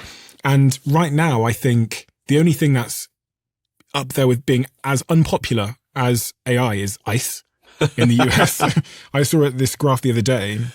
in terms of how unpopular it is. Eric Schmidt, who I know you know, because he was an investor in your company, I believe. Yeah. The other day when he was doing that commencement speech in front of the college students, he was booed every time he said the word. That's right. Are you scared about the potential economic impact and unemployment impact of artificial intelligence at this moment in time? So I'd say I'm less scared about that than I am about other things. Okay. So historical analogies are always fraught. And by the way, I think the AI companies themselves, the CEOs, there's a certain incentive to be super dystopian. Yeah. Because it's like a form of viral marketing. That if people are really scared of your product, that must mean that it really works. And if they're not scared of your product, maybe it actually doesn't work that well. So I think there's something weird. There's something synergistic about the most pessimistic predictions about AI and some of the people who are making them. But like, set that to the side because I do have some real concerns. But on the job displacement thing, okay, so let me back up for a second because I bring a certain bias to this. So when I was, again, this is an almost religious idea that I developed in the early 2010s that I think is just preposterous now. And that religious idea was that there was like this inevitable march of economics from agricultural to industrial to service-based. Mm-hmm. And the reason that all of my friends and family were losing their jobs was because that was just an inevitable economic trend that advanced economies, they deindustrialized, okay? And there was even this argument at the time that the reason why manufacturing employment was going down in the United States was because of automation, because of technology, that it had nothing to do with outsourcing or with immigration, but it was purely because of technology had replaced all these workers with robots. I think that story is totally false. Now, the robots that exist in manufacturing, did they make people more productive? Absolutely. Did they cause a change in what a manufacturing line worker was doing in, say, 2005 versus 1955? Absolutely. So the change is there. But in reality, there was a ton of manufacturing job growth. It just wasn't happening in the United States of America. And I think sometimes we tell ourselves a story that technology always leads inevitably to job loss to make up for the fact that what often leads to job loss among populations is either outsourcing or immigration. You ship the job to another country or you have somebody else take the job of somebody who currently has it. So what do I think is actually going on with AI? I think, if you go back to the Industrial Revolution, right, the last significant major disruption in the labor market, you actually had way more people working at the end of the Industrial Revolution than you did beforehand. Again, some of the jobs were different. There was some job disruption. But when I look at AI, I don't see mass unemployment as the most likely consequence. I think people will become more productive. I think some people's jobs will change. Some people will lose their jobs. But I just don't buy this idea, and I haven't seen any evidence in the data that it's going to lead to mass unemployment. Let me tell you what does worry me. Again, historical analogies are always fraught. You go back to the Industrial Revolution. Was mass joblessness the main consequence of the shift from an agricultural to an industrial economy? No. But what did happen? Rich people got way richer. And that led to, in Europe, fascism and communism. In fact, your country and my country, pretty much the only two countries that successfully avoided either a fascist or a communist revolution in response to the Industrial Revolution. That's, by the way, one of the real interesting things about, Christianity is the seminal text about how capital and labor could work together, about how you could have social harmony compared to Marx, who was sort of saying there was an inevitable social division, was Pope Leo XIII, who wrote in his famous encyclical that the way to preserve harmony between the social classes was to ensure that the workers could bargain. This is where sort of the idea of collective bargaining had a Christian underpinning, and to make sure that the capitalists weren't able to take advantage of the workers. They had to sort of respect them. And that model of social harmony, I think, is something we're either going to follow, that Christian concept of social harmony in the age of AI, or we're going to wake up and we're going to realize that rich people have gotten way richer. The average American, the average Brit, the average Western society member has stagnated, and people really hate relative poverty. You can give people iPhones and you can give people the creature comforts of a 21st century economy. But if you make rich people way richer, you're going to have significant problems. And so I think that is like one of the consequences that I see from AI. The one other, just because you asked about it, the other thing I really worry about with AI is surveillance. AI is, a friend of mine once said that AI is fundamentally a communist technology in that it allows governments and corporations to surveil people in very profound and different ways.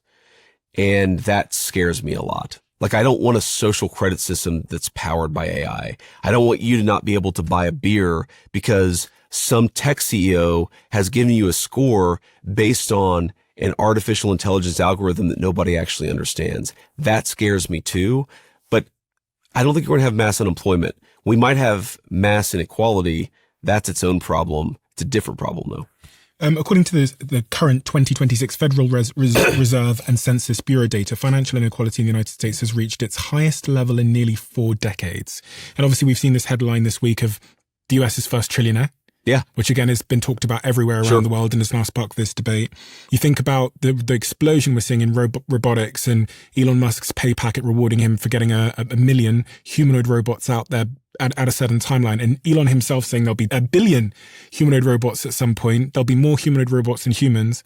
It appears to me that there will be some kind of job disruption. Obviously there's new jobs created, which are like hard to forecast. Yeah. And you've got these big frontier model companies like OpenAI and Anthropic that are going to be benefactors of this evolution.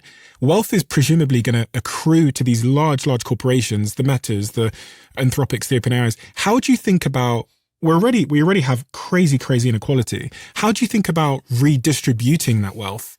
Bernie Sanders is saying people need to own 50% of these AI companies. The president, by the way, likes that idea too. He likes it. He likes that idea. I don't know that he would say 50%, but he does like that idea. So there's a concept in like the social welfare literature of redistribution versus pre-distribution. The idea of pre-distribution is that you give workers, you give people, normal people, a seat at the bargaining table. And I don't think it's just economic. The economic thing, by the way, is very important. Like you want the worker whose life has been transformed by this technology to have a seat at the table. You want them to be able to actually bargain with the company for better wages. Now that's impossible. If you think about it, like the individual worker to negotiate against, Dario from Anthropic, it's not going to happen. But workers working together, this is where the idea of collective bargaining came from. But there's all kinds of interesting things. And again, I think there's like a deeply Christian concept to this. I know you're sort of, fascinated by faith, but not a person of faith yourself.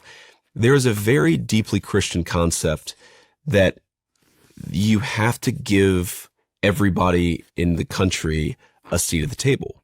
So for example, there's the economic piece of it. What about the cultural piece of it? How will AI transform the culture that we consume, that we distribute, that we make?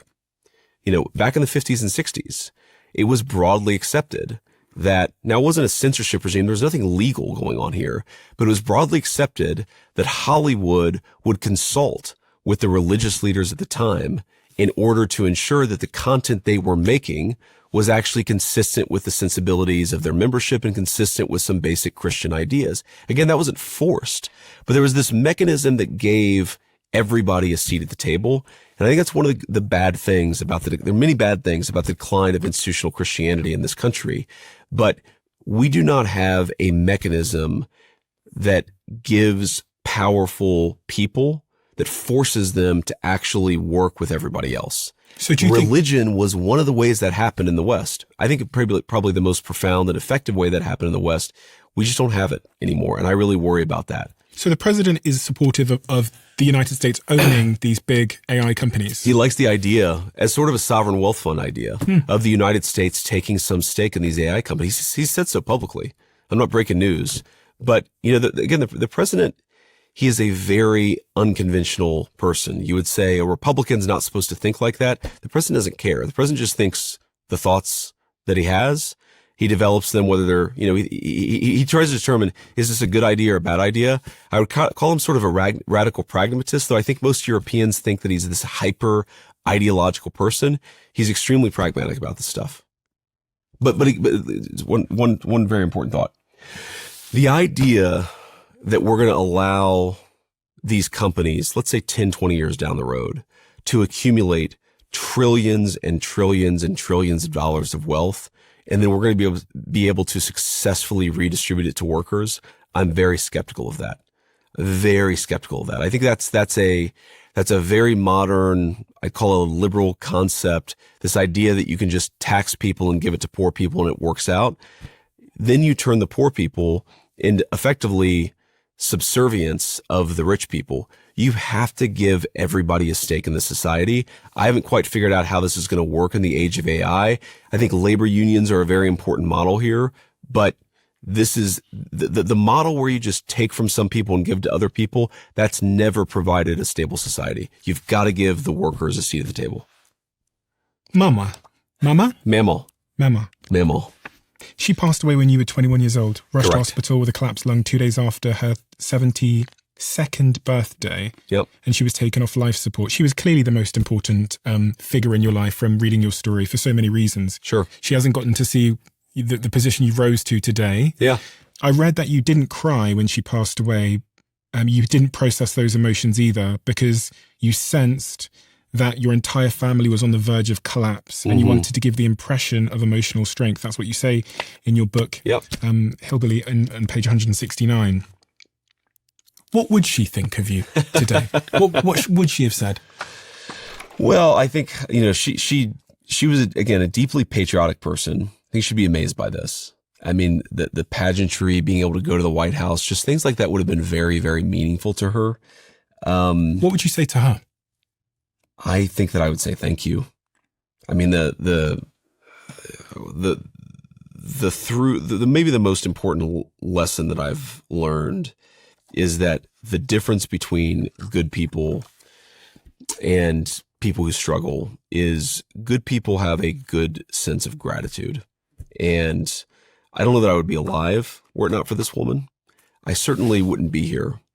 And I think the one thing Mamaw would worry about, and I think I've done a pretty good job, just to be clear, but Mamaw would worry a lot about the pomp and the circumstance. In the same way that she would be amazed by it, she would find it incredible and she would love to participate and see it. She's always really, really worried. She would always say, don't get too big for your britches. And what that means is don't let it go to your head. Don't think that you're better than somebody just because you have a title or because you have more money than they do. And I think that I have to constantly remind myself that I get to be vice president for 4 years. I'm going to do as good of a job as I can for that 4 years, but it doesn't make me better than anybody. And it doesn't mean that I know more than anybody. I may know more about like CIA reports, but fundamentally, if you start to see yourself, I think, as better, you become unable to successfully govern a democratic country. Have you ever grieved the loss of Mamaw? Oh, absolutely. I mean, I think I wrote in the book, I didn't cry when she died. I cried a lot 2 days later. Yeah, I mean, I've grieved her for a long time. I mean, my biggest regret with Mamaw is just she never met Usha. And there's something so similar about them, but so different. Like, they're both incredibly smart, even though Mamaw left school, middle school, Usha went to law school. They're incredibly blunt people, right? I mean, Usha just doesn't have a filter. It's one of the things I was immediately attracted to about her is that even if she was going to offend you, she was going to say exactly what was on her mind. But they came from such different worlds. And I think my grandmother would be fascinated by her. When Mom met Usha, and, Usha ethnically is Indian. She was born in the United States. But, my mom said, it just goes to show sometimes how little some of us knew about the world. She said, what is she, like, ethnically? And I said, Mom, she's Indian.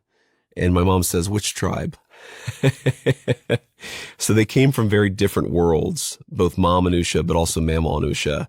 But that is the biggest regret about her death is that, if she was the most important person in my life for the first 20 years, Usha's the most important for the rest of it. And I really wish those two people could have met because they're amazing people. The emotion's still right on the surface for you. Very much so. We have a closing tradition on this podcast. Okay. Where the last guest leaves a question for the next guest, not knowing who they're leaving it for. Okay. The question that's left for you is, I think it was slightly biased, but the question is, are aliens real? It's interesting. The answer is I don't know. It is something that I have sworn to myself. I'm now a year and a half into this job, that I would go through all of the highly classified information about everything that we know about UFOs. I just haven't done it yet. It's like one of these crazy things where you get in the job and the day-to-day just takes over. So I haven't done that yet. But I mean, look, I believe in things, and I think that they're true, and I think that they're rational, but I recognize that they're maybe even crazier than the idea that there are extraterrestrials. Like, I believe that a Jewish man about 2,000 years ago was the only begotten Son of God, was literally crucified and then rose from the dead 3 days later. Like, I recognize that sounds a little out there, but I think that it's true. And I 100% believe that people have mystical experiences. I mean, I've talked to people who have been involved in exorcisms. And again, I think the rational mind says, well, that's just schizophrenia or that's some other mental illness. I've talked to people who said, yeah, 99.9% of the people that I've looked at to do an exorcism on were schizophrenic or had some other mental illness. But there are weird things out there that we cannot explain. There are weird moments. I mean, I remember not long after my grandmother died, my sister lost, she didn't really lose her temper, but like got kind of angry with her daughter. And her daughter was, I don't know, 7 or 8 years old at the time. And like the light bulb just exploded. And both of us looked at each other like that was Mamaw. Remember I was talking, I write about this in Communion. I was talking to the New York Times writer about the Pope and sort of different perspectives on the Pope. And he was more critical of the Pope. And I was more, my attitude is like, he's not a politician. You can't judge him by politician standards. This is the last Pope. And we're like having this conversation, and it's like, I'm telling you, man, a glass just falls off the bar in a totally crazy way and shatters and like stops us dead in our tracks. And we both just looked at each other and said, what the hell was that? And I'm a believer in mystical experiences. I don't think they happen that often, but I think that people have experiences that are impossible to explain if you have a purely narrow, hyper-rational view of the world. In other words, I think the hyper-rational view of the world is actually not totally accurate. There's some weird shit out there. So you think aliens could be real? I do. Communion. It's really interesting because I went on a similar journey to you in terms of new atheism, very rational. How can any of this be true? Arguing with Christians every time that I had the opportunity to, Sure. in part to try and figure out my own opinion. Yeah, it was like a sparring match. Of course. And I now find myself as being an agnostic person and being open-minded and curious to new ideas. And it's almost a humility. Mm-hmm. I wasn't humble before in that season of my life, but now I'm like open that I could be completely wrong. Sure. And listening intently. And I think this is why this book is so interesting, because you represent, I think, the journey of a lot of people who have rationally talked themselves out of the possibility of faith, but then have felt something is missing at some level, feel like they've been lied to by themselves or society or some kind of culture. Sure. And then have had the sort of open-minded exploration back to a place of meaning. And I'd say that meaning and that sense of purpose is so absent in society at the moment. And also, like you said, the Christians that I've interviewed here, it doesn't feel to me to be a coincidence that they're the most virtuous, anchored, stable, happy, empathetic, charitable individuals I get to sit with. And that itself appears to be proof of something. Mm-hmm. And so your book here, Communion, Finding My Way Back to Faith, is, I think, a wonderful journey in that direction for anybody who finds themselves at any stage in that journey. And it's out right now. Mr. Vice President, thank you so much for your time. I realize you're very busy, so it's a true honor that you chose to give me some of your time today. I really, really appreciate it. Thank you. I really enjoyed this. Thank you. Thank you. YouTube have this new crazy algorithm where they know exactly what video you would like to watch next based on AI and all of your viewing behavior. And the algorithm says that this video is the perfect video for you. It's different for everybody looking right now. Check this video out, and I bet you might love it.